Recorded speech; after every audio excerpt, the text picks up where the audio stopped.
Hello दोस्तों, स्वागत है आपको हमारा YouTube channel quick learner QL में। दोस्तों, आज हम आप लोगों को इस वीडियो में ये बताने वाले हैं कि एक सिक्योरिटी गार्ड का क्या काम है।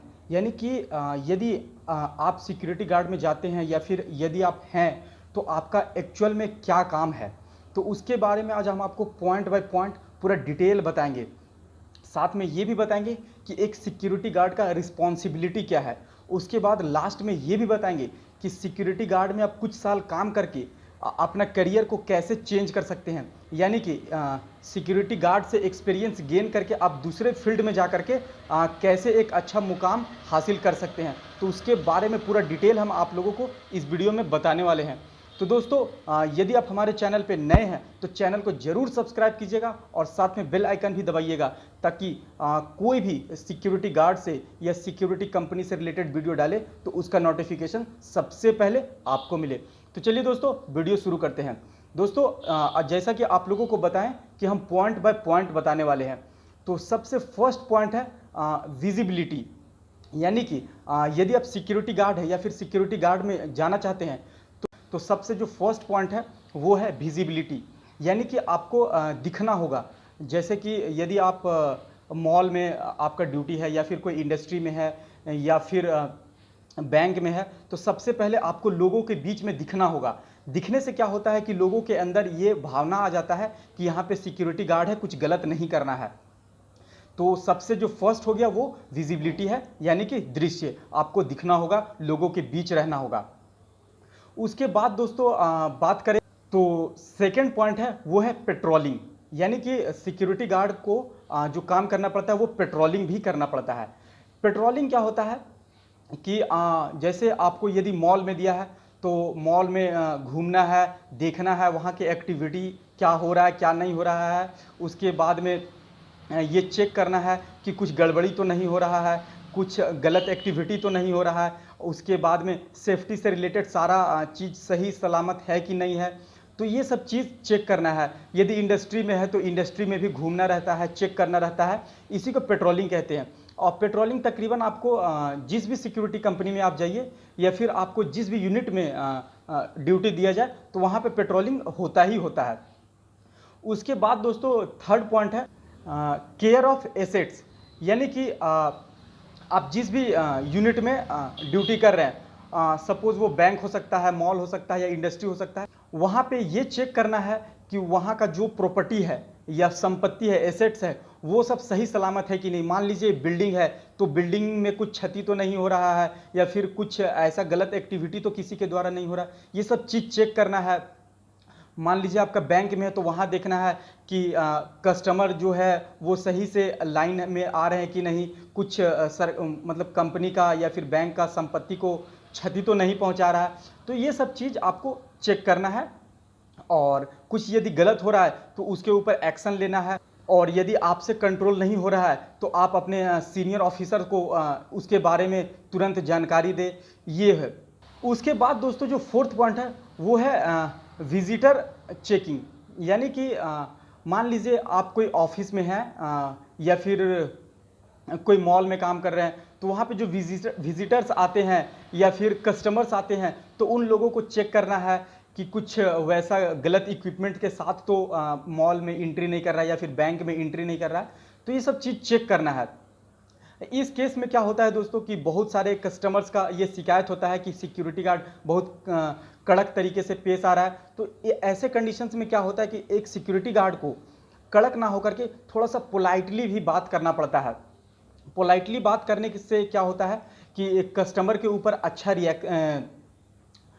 वो रिएक्शंस आता है कस्टमर के तरफ से, ताकि कंपनी हो या फिर जो मॉल हो तो उसको प्रॉफिट्स हो, जिसके कारण क्या होता है कि जो सिक्योरिटी गार्ड होता है उसको प्रोत्साहन राशि या फिर प्राइस दिया जाता है। तो ये भी काम आपको करना पड़ता है या फिर करना पड़ेगा। उसके बाद दोस्तों है पार्किंग सर्विस या फिर पार्किंग केयर।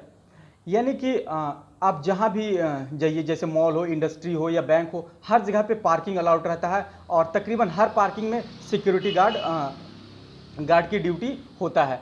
तो ऐसे में क्या होता है कि आपको ये देखना है कि जो लोग आ रहे हैं चाहे वो टू व्हीलर से हो या फोर व्हीलर से हो, तो वो लोग सही तरीके से पार्क कर रहे हैं कि नहीं। जैसे कि टू व्हीलर के पार्किंग में ही टू व्हीलर को पार्क कर रहे हैं या नहीं, फोर व्हीलर के पार्किंग में ही फोर व्हीलर को पार्क कर रहे हैं या नहीं, या फिर कोई पार्किंग से बाहर जाने के दौरान में आपस में झगड़ तो नहीं रहे हैं, उलझ तो नहीं रहे हैं, या फिर गाड़ी का जो आवागमन है वो बिल्कुल सही तरीके से हो रहा है कि नहीं, ये भी आपको देखना पड़ता है और चेक करना पड़ता है।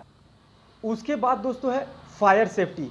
दोस्तों एक सिक्योरिटी गार्ड के लिए जो सबसे महत्वपूर्ण पॉइंट है वो है फायर सेफ्टी। यानी कि यदि आप इस फील्ड में जा रहे हैं या फिर इस फील्ड में है तो आपको फायर सेफ्टी से रिलेटेड पूरी नॉलेज होना चाहिए। क्योंकि दोस्तों जब भी कहीं कुछ ऐसा अनहोनी होता है फायर से रिलेटेड, तो इसको सबसे पहले एक सिक्योरिटी गार्ड फेस करता है। तो इसमें से क्या आप लोगों को चेक करना है कि जैसे जिस भी आप मॉल या फिर इंडस्ट्री या फिर बैंक में काम कर रहे हैं, वहाँ पे जो फायर इक्विपमेंट्स है वो सही तरीके से काम कर रहा है कि नहीं, उसका प्रॉपर सर्विसिंग हो रहा है कि नहीं, या फिर उसका प्रॉपर चेकिंग हो रहा है कि नहीं। यदि कहीं कुछ ख़राब हो गया है कोई फायर इक्विपमेंट्स, तो उसका मरम्मत हो रहा है कि नहीं। उसके बाद दोस्तों इसी क्रम में मॉक ड्रिल भी होता है। जैसे कि फायर सेफ्टी से रिलेटेड मान लीजिए कोई ऑफिस है, उस ऑफिस को तुरंत खाली करना है, मान लीजिए आग लग जाता है तो कैसे तुरंत खाली करना है, इससे रिलेटेड ड्रिल करना पड़ता है, प्रैक्टिस करना पड़ता है। तो ये सब भी एक सिक्योरिटी गार्ड को करना पड़ता है। तो दोस्तों देख रहे हैं कितने सारे इम्पोर्टेंट पॉइंट है जिसके बारे में एक सिक्योरिटी गार्ड को काम करना पड़ता है। तो दोस्तों आगे और भी हम बताने वाले हैं, लेकिन देखिए एक सिक्योरिटी गार्ड को कितने रिस्पॉन्सिबिलिटी है ये आप समझ सकते हैं। तो सिक्योरिटी गार्ड कोई एक खेल नहीं है, बहुत ही रिस्पॉन्सिबिलिटी वाला जॉब है, वर्क है। दोस्तों अब जो नेक्स्ट पॉइंट है वो है रिपेयरिंग वर्क। क्या होता है कि कभी इंडस्ट्री वगैरह में या फिर मॉल में रिपेयरिंग वर्क तकरीबन चलते रहता है छोटा मोटा। तो इस केस में क्या होता है कि आपको ये देखना है कि रिपेयरिंग जो हो रहा है उसका इक्विपमेंट्स सही सलामत रखा हुआ है कि नहीं। मान लीजिए दिन में रिपेयरिंग वर्क चला है, तो रात में जो भी सिक्योरिटी गार्ड रहता है उन लोगों को ये देखना होता है कि जो भी इक्विपमेंट्स रखा हुआ है वो बिल्कुल सही सलामत है कि नहीं, कुछ क्षति तो दूसरों के द्वारा नहीं पहुंचाया जा रहा है। उसके बाद में जो काम हो रहा है वो भी आप लोगों को रिस्पॉन्सिबिलिटी दिया जाता है कि आप देखिए काम सही हो रहा है कि नहीं। यदि उसमें से कुछ भी गलतियां नज़र आए तो आपको सीनियर ऑफिसर को रिपोर्ट करना होता है। तो दोस्तों इतने सारे पॉइंट रहे एक सिक्योरिटी गार्ड के रिस्पॉन्सिबिलिटी और वर्क से रिलेटेड। अब आप लोगों को ये बताते हैं कि यदि आप सिक्योरिटी गार्ड में 2-4 साल 5 साल या 10 साल से काम कर रहे हैं तो इससे आप एक्सपीरियंस गेन करके कोई दूसरे फील्ड में जा सकते हैं, जैसे सेल्स हो या फिर कोई और कॉरपोरेट जॉब हो, या फिर खुद का एक सिक्योरिटी कंपनी स्थापित करना चाहते हैं तो भी कर सकते हैं। क्योंकि इतने साल में जो वैरायटी ऑफ वर्क होता है उसके कारण क्या होता है कि बहुत सारा एक्सपीरियंस आदमी के पास आ जाता है। तो उस एक्सपीरियंस के बलबूते आप दूसरे फील्ड में भी बहुत अच्छा कर सकते हैं। उसके बाद आप यदि अपना ड्यूटी प्रॉपर कर रहे हैं तो आपका प्रमोशंस भी होता है, आप सुपरवाइज़र बन सकते हैं, आप मार्केटिंग मैनेजर बन सकते हैं, आप ऑफिसर्स बन सकते हैं। तो ये सब करियर है जो आप बहुत दिन से यदि करते आ रहे हैं अच्छे तरीके से ड्यूटी, तो आप एक्सपीरियंस के बदौलत या फिर ईमानदारी के बदौलत आप दूसरे फील्ड में या फिर इसी फील्ड में सिक्योरिटी गार्ड या सिक्योरिटी कंपनी के फील्ड में आप एक अच्छा मुकाम हासिल कर सकते हैं। तो दोस्तों ये पूरा डिटेल रहा एक सिक्योरिटी गार्ड के काम से रिलेटेड।